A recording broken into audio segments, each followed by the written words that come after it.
Imagine turning a $25 coaching client into a $45,000 coaching client. It's exactly what I've done. And in this video, I'm going to walk you through the exact steps on how I got there so you can go and do the same. So to give you a little bit of context, I started my coaching business around 4 years ago. And initially I coached everyone and anyone. I coached on mindset, on career, on high performance, on coming out to your family, on relationships. I coached on absolutely everything because I couldn't quite decide and I just wanted to help everyone at the time. So I put myself out there, I cast my net wide and I got some clients. I got 1 or 2 clients each month for around 6 months or so. And in that coaching, I really started to understand both what my audience wanted, but also what I enjoyed working with. And I got to a point where my coaching business was relatively full on the one-to-one side. So I created a program called 63 Days to Personal Power. Now, the 63 Days to Personal Power was a 3-month group coaching program, which I charged around $2,000 to $3,000, depending if you went for one-to-one or just a group. And the goal of the program was to help people gain personal power of their life. And there were 3 modules to it: confidence, motivation, and consistency. Now, it was far better named than that, but that was in essence the program. Now, what this also allowed me to do was create a framework for testing ideas. See, prior to coaching, I had a food tech business, and tech businesses are built in 2-week sprints where you have a hypothesis, you test it, and at the end, you run a retrospective where you reflect, you look at what worked, what didn't, and you double down on the things that worked and let go of everything else. And this is essentially how I was running my business at the time. Very much an agile way of working where I was testing things, learning, failing big, learning, testing another thing and learning. And I essentially used this framework from which to test content ideas. So I had here the 3 steps to gain confidence: self-awareness, you 2.0, and self-discipline. But these also acted as topics that I spoke about week to week. So every week I would pick one of these topics and I would focus on that topic. Now, over the weeks, I eventually got to this week called Peak Performance Primers, which is essentially my morning routine to bring out the best in me and live in a high vibrational, beautiful state. And in this week, I spoke about my 5 a.m. morning routine, and one post on LinkedIn got like 60 or 70,000 impressions, got me a load of clients, load of new followers, and things really took off for me from there. Now, that 70,000 impressions was massive for me at the time because I had a pretty small audience and following, but more importantly, it gave me real bit of data about what my audience wanted and what they resonated with me. And I'm going to get onto the biggest mistakes that I see coaches making and stopping them from seeing this. But at this point, I lent in and I was like, okay, let's test this and go deeper on this. Let's double down on this idea of my morning routine and sharing about my morning routine. So for the coming weeks, that's all I spoke about was my morning routine. And the more I did it, the more I staked claim to being the 5 a.m. guy and the morning routine guy. And the more people followed me and the more engagement I got and the more clients I got. So I took this and I created an offer called the 5 a.m. Club. Now, this 5 a.m. Club was a 2-week program and I charged like $25 for it. And it was essentially to help people wake up earlier and, win the morning so they could win the day. That was the whole tenet of it. And I actually created 250 clients for this 5 a.m. Club. But here's the thing. One of my clients ended up going into a one-to-one coaching program with me. And he was a very successful person. He was running a big insurtech business. And I helped him master his morning routine. And it was a thing that he was really struggling with at the time. And there's an insight in that, which is simple outcomes can be massively transformational for people, which we ignore. Now, waking up earlier and building this bulletproof morning routine that I helped him build completely changed everything for him. So after the 5 a.m. Club, he was like, I don't want this to end. How else can I work with you? So he reached out, we had another enrollment call, and he ended up being a one-to-one client, and we worked together for 3 months. I also had a load of those clients who did the 5 a.m. Club come into my membership at the time called the Modern Man, and I was charging around £250. And inside of that was my original program, the 63 Days to Personal Power. But I want to speak about the one-to-one coaching and how I turned the initial $25 to 45 grand. So after the 5 a.m. Club, he reached out and said, look, I don't want this to end. This 5 a.m. Club has just completely changed my life and I want to maintain this momentum. How can I work with you? So I created a program for him for 3 months and we worked together for 3 months. But it didn't stop there, because as I got to work with him in those 3 months, I realized he had a much bigger game inside of him. So when it got closer to the end of that contract, I gave him an option. I said, look, we've got one more session left. The session could go one of two ways. Firstly, we could use it as a time to reflect and learn and, just reflect on the journey. Or we could use it as a time to create a bigger and grander vision for you, because I sense you have a much bigger game inside of you and it feels like we're just getting started. And he said, Joel, we are not finishing. I've got a much bigger game inside of me. And yes, you're right. It does feel like we're just getting started. Now, this is a really important point. On that last session, I re-enrolled him on a much, much bigger vision. I got him really clear about what it is he wanted and who he wanted to become. And I created that tension. And that is where the sale is made, in that tension. And he essentially sold himself into working with me for a year. Now, another really important thing to note here is that I got really excited about the offer that I wanted to take him through. I sat down and I asked myself, what would I be really excited to take him through? What would I really be excited to deliver? And it was a year-long program that included a 3 or 4 day retreat out here in the beautiful island of Madeira. And I mapped out this offer to him. And when he eventually said, look, this is my vision, I paired that with the offer and he was like, absolute no-brainer. And that was $15,000. This included fortnightly sessions with me, WhatsApp access, and that 4-day retreat here in Madeira, plus what I called a life manifesto, which was such a big point in re-enrolling. And I'll talk about that in a bit. So I worked with him for a year.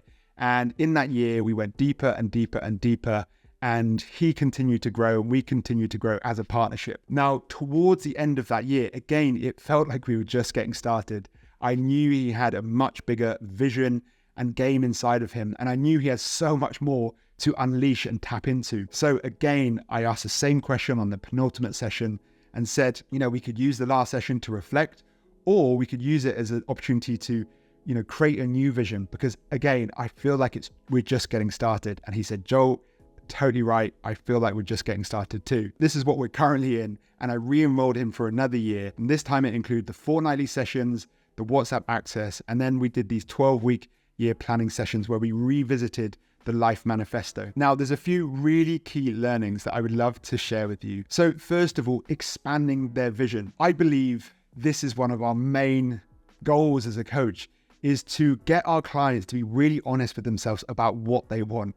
In fact, I think that's like 50% of the success of a coaching contract, is to really get your client to be honest about what they truly, truly want. The second idea is provoking, not pleasing. So many coaches and leaders avoid provoking because they want to be liked. They want to please.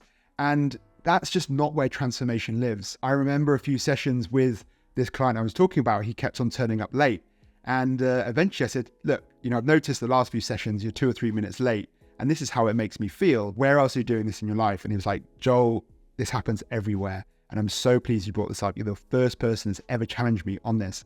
And here's the thing with successful people, they're surrounded by yes people. So to have someone that provokes them, that challenges them and calls them out and slays them with truth, is so, so powerful, because high performers and successful people want to grow, and all growth starts with telling the truth. So really provoking, not pleasing. The third point is recontracting when needed. Now, when working for someone for this long, it can be really easy for goals and for energy and for commitment to leak. So it's really, really important to notice when that's happening and to recontract. So I did it recently with a client who again was turning up late. I said, look, I feel like we need to recontract. Let's say if you're late again, you waive the next session. He was like, yes, thank you. This is the point. People want to be committed. They want to be called out on their stuff. So recontracting is a really powerful way to get your clients to be honest and accountable and take responsibility for their actions. The fourth point is making it real. This is something I learned from a guy called Taki Moore, who says you should be able to point at it. So I used that and created what I called a life manifesto, which made something that feels quite fluffy, like stepping into your greatest version or stepping into your best self. It feels quite fluffy, but creating this life manifesto, it created this idea of there's something tangible, there's something real. And my clients absolutely love it. It's essentially a Bible for living, a Bible for their life, a reference that they can look at every single day and know that is the person that I want to be every single day. And if I live into that, my vision will become true. The fifth point is leading by example and embodying your work. Now, this is probably half of it, because I truly believe that the easiest and best way to sell coaching is to live the transformation of coaching, to embody your work, to embody your teaching, because people can sense bullshit. They can sense truth. And I've always had it as a goal to always stay ahead of my clients in terms of personal development. And for me, it's like a forcing function. It's challenging me.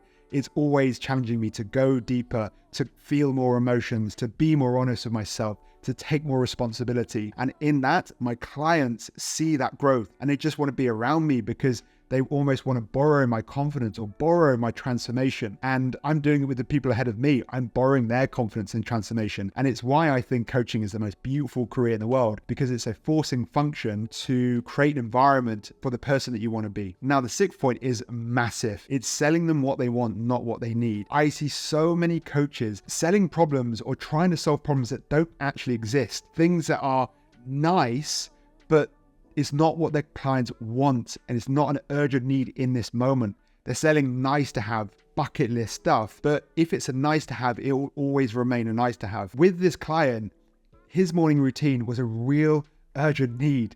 It may sound menial to you, but actually, if you have been battling with your morning routine and you know you have more and you're frustrated at your morning routine, it's a very, very present and real problem. And I knew that through listening to my audience and observing them and speaking to them and really understanding what they want. And they kept asking me, how do you wake up so early? How are you so disciplined? How are you so consistent? Now, the stuff I wanted to take them through was the inner stuff, connecting to their heart, emotional awareness, embodiment, the stuff that I was super passionate about, but I was willing to pay the cost and meet them where they're at and speak their language and help them with the things that they wanted in that moment, which for this client was waking up earlier, and a lot of other clients that I created. And I was willing to pay the cost. And that has allowed me to go far deeper with them and work with this client and a number of others for far longer.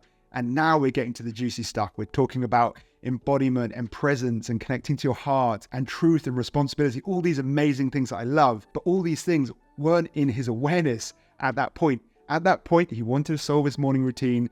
He wanted to fix that.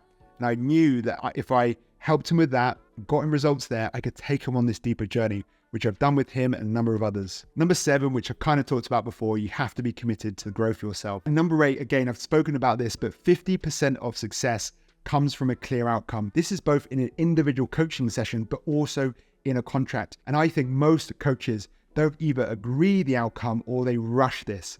I like to really slow things down and get really clear about what it is they truly want and keep going deeper and deeper and deeper. Because once you know what you truly want, like what you really want, everything becomes much easier. The path becomes clear and we're able just to take action in the face of fear, in the face of all the resistance. So getting really clear about what success is and what your client wants, it helps you become a better coach and it fuels bigger action, which means you're going to get better results, meaning they're going to want to stay with you for longer. And you're also going to get way more testimonials to create more clients with. Number 9 is get so good at coaching that they never want to leave. This is just another forcing function to master your craft, to really hone your skills and to keep growing and evolving. Now, I believe the best way to get better at coaching is, yes, practice, but really is to get better clients. If you've ever worked with really great thinkers, they keep you on your toe, but they force you to improve your game. Also, coaching at that level becomes far easier. And the best way to raise the quality of your clients is to raise your own standards, to embody your word, to embody your message, and to speak the truth with yourself. Now, the final learning is to fall in love with your offer. Now, I'll be honest, I don't like sales. I don't like manipulative, any sleazy tactics like that. I like sharing and enrolling. And because of that, creating clients for me is actually incredibly easy because I live as enrollment, i.e., I awake people's potential inside of them. And I truly believe in the power of coaching. Plus, I have an offer that I just love. And when you have an offer that you love, you just share it. Like, think of the last TV series that you watched and you just loved. When you're down at the pub or down at a restaurant with your friends, you just share it, right? You're like, hey, did you watch The Gentleman? How good is it? You've got to watch it. That is the goal with your offer. Fall in love with it so much that it doesn't feel like manipulative or salesy or pushy. It's just sharing. It's invitational. It's almost like you're the one with the power. Do I want to work with you? So those are my 10 key lessons. Now, coming on to the biggest mistakes I see coaches making that stops them from working and taking their clients deeper on these bigger journeys is one, needing their clients. Now, this was me earlier in my days. Like, I needed my clients to validate me. And it's kind of the shadow of coaching because it can validate a really deep need inside of you where you want to be seen, you want to be validated. It can also feed this need to want to fix people. And a lot of coaches get into coaching because they're natural helpers. They want to help people, but that can sometimes be lost in this neediness energy. And when you need clients, you actually take away their power. And this is something to really tune into and just really notice. Where are you needy? Where are you needing your clients to almost make you feel good? Notice in a session, are you sharing this to validate something of you, or are you sharing this because you think it will help your client grow? Tuning into that is going to be really, really important. And the way to really clean this out is to do your own work and is to really heal past trauma, past wounds, and to really feel unfelt emotions. The second biggest mistake, and it's such a big one, is the curse of knowledge. Now, this was so true for me. Because for the prior 5 years, I had really battled with my morning routine, but I eventually got to a place 3 years prior to the 5 a.m. club where I was so consistent with the 5 a.m. morning routine. And I kind of forgot how hard it was once for me. I also forgot that it was probably hard for others, and actually others wanted to wake up earlier. They just didn't have the consistency, the discipline, or the habits to do so. And what happened as a result of this is that I ignored all the things that were easy to me because I assumed they'd be easy for others and focus on the things that were actually hard to me. And that time was kind of emotional awareness. It was presence. It was the stuff that I was really passionate about, like an embodiment, but I wasn't truly living yet. I was learning it, but not living. So when I was sharing content from that place, none of it was landing because I wasn't sharing my truth. I wasn't sharing things that I was really living. But when I realized that this is what people wanted from me, the 5 a.m. morning routine, all of those things, I listened and I dropped my own story, my own desire to take people on this inner journey, and realized actually a lot of people struggle with their morning routine. I'm going to meet them where they're at, I'm going to help them that, and then hopefully take them on this bigger journey, which I did. So I believe you're already sitting on a multiple six-figure coaching business and you're not seeing it. You're focusing on the things that you're learning right now and you're giving those things. The formula is not learn it, give it. The formula is learn it, live it, give it. So what are you truly living? What's ingrained in you? What's part of you? What is something that's so easy to you that's hard to others? Because there's so much juice and opportunity in that. Now, this doesn't mean we have to be perfect, but there is something inside of you that others want. Now, finding that plus what your audience wants and what they will pay for, that is where your ikigai or your niche and your business will explode. The third biggest mistake is always focusing on new clients, on lead gen, on client creation. But the easiest sale you'll ever make is to an existing or past client, someone that's already experienced your being, your presence, your magic. They're already bought into you. So to resell to them is so much easier. Remember this, people actually want to buy, but they don't like being sold to. So if you have someone that's already been sold to, who's already bought into you, they're far more likely to re-buy. So have a think, who's already in your network, who's below your nose that you're not seeing. And number 4 is linked to this neediness, but it's wanting to please versus provoke. And this often comes from this sort of people pleaser energy. And I know this because it was once me, but we are here not to please, not to create friends, but to provoke, to help our clients tap into their full potential. And the way to do that is to get your client to tell the truth, which often means telling the truth for yourself, which often means provoking versus pleasing. Number 5 is not embodying your work or message. This is kind of linked to the learn it, live it, give it. But ask yourself, are you truly embodying your work? Are you truly embodying your message? Because when you do, sales enrollment becomes super easy. Number 6, I think, is not dreaming or playing big enough yourself. See, I believe my clients and the people I speak to have so much more potential than they realize. Why? Because I think the same is true for myself. And I know that to be true. And I'm playing a big game and I'm constantly looking to challenge. And because I see that in myself, and I also have a coach that sees that in me, I transfer that into my clients. And here's the thing, if you have someone in your life that sees you for the person that you could be, that sees your full potential, you will want to keep that person in your life. And this is a big part of living as enrollment. And enrollment is about seeing the person opposite you in all of their light, in all of their potentiality. And where it starts though is with yourself. Now, if you don't believe in yourself, go and find someone that does. go and borrow their confidence, go and borrow their beliefs. I owe so much of my success to the coaches and mentors that are ahead of me that are believing in me, because there's moments when I do doubt myself and I reach out to them and they just remind me, Joel, you've been here before and you'll do it again.